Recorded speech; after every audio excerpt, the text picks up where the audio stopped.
Ball की speed जितनी बढ़ती जाती है, बाकी की दुनिया भी उतनी ही छोटी होती जाती है और आखिर में सपाट हो जाती है एक मैदान की तरह।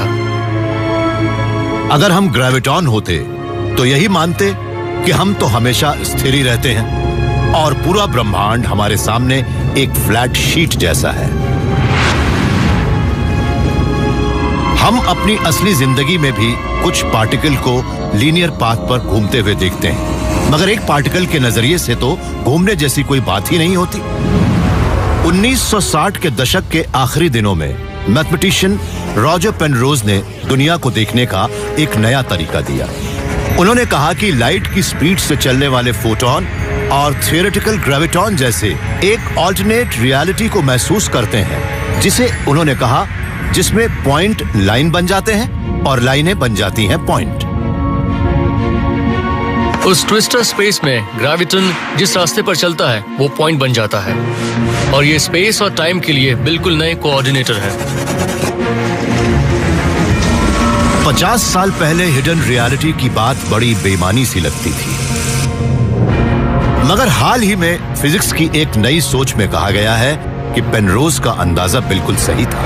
वो अपने वक्त से आगे थे और उस थियरी को फिजिसिस्ट कहते हैं होलोग्राफिक प्रिंसिपल। होलोग्राफिक प्रिंसिपल ये मानता है कि हम अंतरिक्ष में जो कुछ भी देखते हैं वो असल में किसी और रियलिटी का एक होलोग्राफिक स्क्रीन पर नजर आने वाला रिफ्लेक्शन है और कुछ नहीं। इसका मतलब ये हुआ कि असली रियलिटी जैसे इस कमरे की दीवारों में छिपी हो। हमन ने इन दोनों विचारों को ट्विस्ट और होलोग्राफी में जोड़ दिया है। ये रियलिटी को मोड़ने वाली है जिसमें आइंस्टाइन की ग्रेविटी थ्योरी और क्वांटम मैकेनिक्स साथ में आसानी से मिल जाती है। आइंस्टाइन की थ्योरी मानती है कि ग्रेविटॉन बिल्कुल समतल स्पेस में चलते हैं, मगर ट्विस्ट और होलोग्राफी में ग्रेविटॉन के चलने का रास्ता एक पॉइंट है। इससे फर्क नहीं पड़ता है कि ग्रेविटॉन पानी में या रेत पर चल रहा है, क्योंकि उस रियलिटी में तो ग्रेविटॉन बिल्कुल स्थिर रहता है। अगर हरमन की बात सही है तब तो ग्रेविटी एक ऑल्टर्ड रियलिटी में असली होगी और हम जिसे रियलिटी मान रहे हैं वो शायद एक भ्रम हो जो किसी और चीज से बना हो। वो भी एक अच्छा टीवी शो देखने जैसा ही है, क्योंकि हमें यह नहीं पता लगता कि पर्दे के पीछे रहने वाले कई लोगों ने मिलकर उसे बनाया है। आप मुझे रियलिटी के बारे में बताइए, असली जिंदगी में और फिजिक्स में। फिजिक्स में कई बार रियलिटी ना तो अनोखी होती है और ना ही ऑब्जेक्टिव, और कई बार वो भ्रम भी पैदा करती है। आप मेरे सामने बैठे हैं इसलिए आप मेरे लिए असली हैं, मगर क्या पता कोई मेरे साथ मजाक कर रहा हो। अगर ब्रह्मांड की ग्रेविटी सचमुच एक बहुत बड़ी मिराज है तो वो किसी न किसी चीज से तो जरूर बनी होगी। एक नई थियरी अब यह दावा कर रही है कि ग्रेविटी का एक दूसरा रूप प्योर हीट जैसा हो।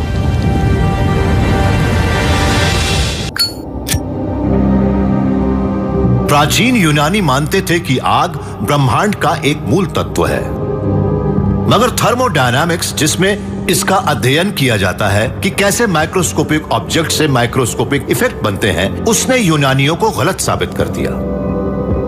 आग एक ऐसी घटना है जो गर्म एटमों के जलने से पैदा होती है, मगर अब एक नई थियरी ने फिजिक्स की दुनिया में आग लगा दी है। वो कहती है कि आग की तरह ग्रेविटी भी एक थर्मोडायनामिक मिराज है।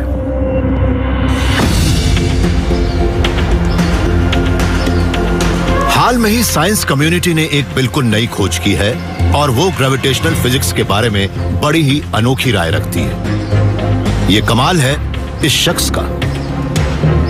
नहीं, ये हर्मन वेलिंडे नहीं है, ये तो उनके जुड़वा भाई हैं, एरिक। बचपन से ही मैं और हर्मन उन विषयों पर बातें किया करते थे जो हमें दिलचस्प लगते थे। अगर हम कुछ पढ़ते तो उसके बारे में आपस में बातें करते, मगर हम दोनों को फिजिक्स से कुछ ज्यादा ही लगाव था। एरिक और हर्मन हॉलैंड में एक जैसी ही जिंदगी बिता रहे थे। दोनों ने यूट्रेक्ट यूनिवर्सिटी से फिजिक्स में पीएचडी की और 2 सगी बहनों से इन्होंने शादी भी की। मगर एरिक की जिंदगी में तब एक नया मोड़ आया जब इनके घर में एक घटना हुई।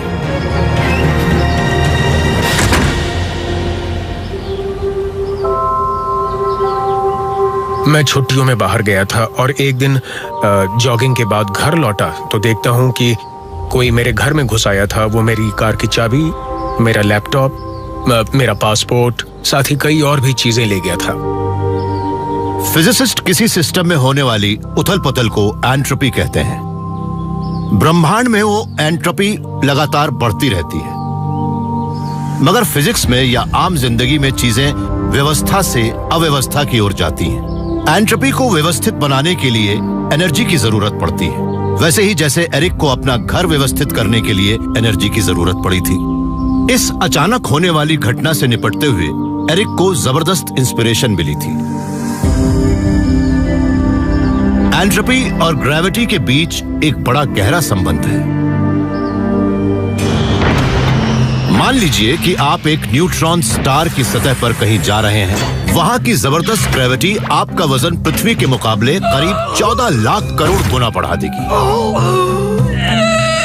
उसकी वजह से आपके अंदर के एटमों में अपने आप ही एंट्रोपी बढ़ जाएगी। जब कोई चीज किसी बहुत बड़ी चीज की ओर खिंचती है तब उसे और ज्यादा ग्रेविटेशनल खिंचाव महसूस होता है और तब उसकी एंट्रोपी भी बहुत बढ़ जाती है। मैंने तो ग्रेविटी के मामले में यही देखा है कि जब ये सेब यहाँ होता है तब इसमें कम एंट्रोपी होती है, लेकिन जमीन पर जाते ही बढ़ जाती है। कुदरत भी एंट्रोपी बढ़ाती है या उसे बढ़ाने की कोशिश करती है। यही वजह है कि जब मैं इस सेब को गिराता हूँ ये ज्यादा से ज्यादा एंट्रोपी पैदा करने की कोशिश करेगा और इसी वजह से ये नीचे भी गिरता है।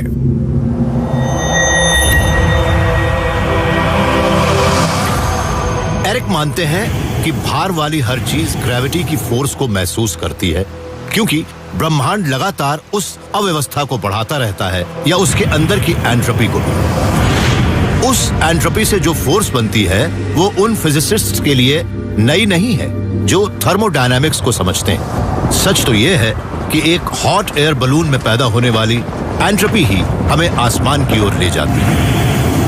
एक हॉट एयर बलून में भी मॉलिक्यूल होते हैं। वो मॉलिक्यूल हिलते रहते हैं। वो एंट्रोपी को बढ़ाना चाहते हैं और इसके लिए वो बलून के अंदर ज्यादा जगह घेरने की कोशिश करते हैं। ऐसे में जब बलून फैलता है तब वो ऊपर की ओर जाता है। बलून के अंदर गर्म हवा बाहर और ऊपर की ओर पड़ती है, जिससे उसकी एंट्रोपी बढ़ जाती है। उससे जो फोर्स बनती है वो बॉयंसी होती है। बॉयंसी कोई असली फोर्स नहीं है, बल्कि वो हवा के मॉलिक्यूल से पैदा होने वाली एंट्रोपी है। एरिक मानते हैं कि ग्रेविटी भी इसी तरह से किसी और चीज की एंट्रोपी से पैदा होती है, शायद स्पेस और टाइम की फैब्रिक में पैदा होने वाली अव्यवस्था से। एरिक अभी ये नहीं जानते कि वो किस चीज से बनती है, मगर वो ये जरूर मानते हैं कि ग्रेविटी ब्रह्मांड की एक फंडामेंटल फोर्स तो नहीं हो सकती। हाँ, उनके पास एक सुराग भी है। फिजिसिस्ट्स ने यह पता लगाया है कि एटमों की लिटरल इंफॉर्मेशन यानी कि उसके शेप, पोजीशन, स्टेट और मूवमेंट के साथ एंट्रोपी का भी एक रिश्ता तो जरूर है। मैंने पहले भी कहा है कि स्पेस और टाइम में इंफॉर्मेशन जमा रहती है। हम उस इंफॉर्मेशन को 0 और 1 बिट्स के तौर पर देख सकते हैं। इंफॉर्मेशन में भी एंट्रोपी हो सकती है। वो 1 या 0 में हो सकती है। शून्यों की एक लंबी लड़ी में अव्यवस्था बहुत कम होती है, लेकिन अब किसी लड़ी में बहुत से एक और 0 हो अलग अलग पैटर्न में, तब वो बड़ा ही अव्यवस्थित होती है। जब एरिक ने इस सोच को थर्मोडायनामिक्स के साथ जोड़ा, तब समाधान के तौर पर उन्हें न्यूटन और आइंस्टाइन की ग्रेविटी की थियरी मिली। बेशक ग्रेविटी को एंट्रोपी में हुए बदलावों का नतीजा माना जा सकता है, मगर इसके लिए हमें ग्रेविटी को बिल्कुल अलग तरह से लेना होगा। उसे एक फंडामेंटल फोर्स मानने के बजाय हमें ये मानना पड़ेगा कि वो एक ऐसी चीज है जो पैदा होती है। हो सकता है कि अगर हम और ध्यान से विचार करें तो शायद हमें ग्रेविटी की हकीकत का भी पता लग जाए। पृथ्वी पर तो ऐसा नहीं किया जा सकता क्योंकि यहाँ ग्रेविटी बहुत कमजोर है, मगर ब्रह्मांड में एक ऐसी भी जगह है जहां ग्रेविटी का राज है, एक ब्लैक होल के अंदर। वो वहां इंसिनरेट मैटर को ग्रेविटेशनल आग से पूरी तरह जला सकती है।